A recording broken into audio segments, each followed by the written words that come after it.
Bonjour, aujourd'hui je vais vous lire le préambule de la Constitution du 27 octobre 1946 qui s'inscrit dans le bloc de constitutionnalité.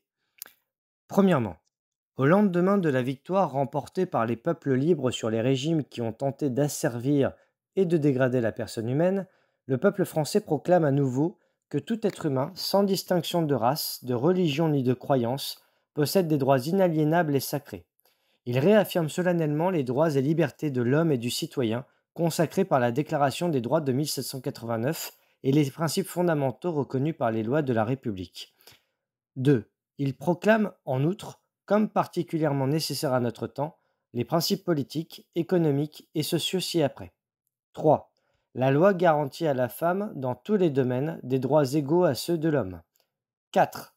Tout homme persécuté en raison de son action en faveur de la liberté a droit d'asile sur les territoires de la République.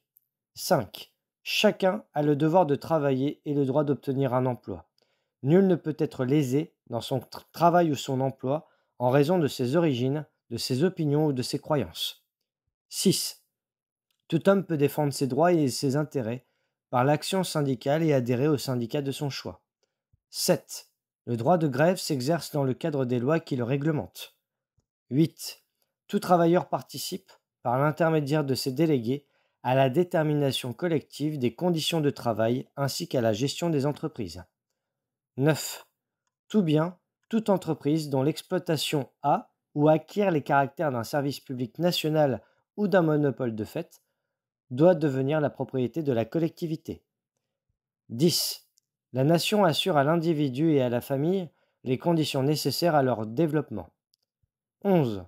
Elle garantit à tous, notamment à l'enfant, à la mère et aux vieux travailleurs, la protection de la santé, la sécurité matérielle, le repos et les loisirs. Tout être humain qui, en raison de son âge, de son état physique ou mental, de la situation économique, se trouve dans l'incapacité de travailler, a le droit d'obtenir de la collectivité des moyens convenables d'existence. 12. La nation proclame la solidarité et l'égalité de tous les Français devant les charges qui résultent des calamités nationales. 13. La nation garantit l'accès de l'enfant et de l'adulte à l'instruction, à la formation professionnelle et à la culture. L'organisation de l'enseignement public gratuit et laïque à tous les degrés est un devoir de l'État. 14. La République française, fidèle à ses traditions, se conforme aux règles du droit public international. Elle n'entreprendra aucune guerre dans les vues de conquête et n'emploiera jamais ses forces contre la liberté d'aucun peuple. 15. Sous réserve de réciprocité, la France consent aux limitations de souveraineté nécessaires à l'organisation et à la défense de la paix. 16.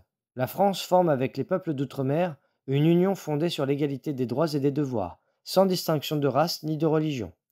17. L'Union française est composée de nations et de peuples qui mettent en commun ou coordonnent leurs ressources et leurs efforts pour développer leurs civilisations respectives, accroître leur bien-être et assurer leur sécurité. 18.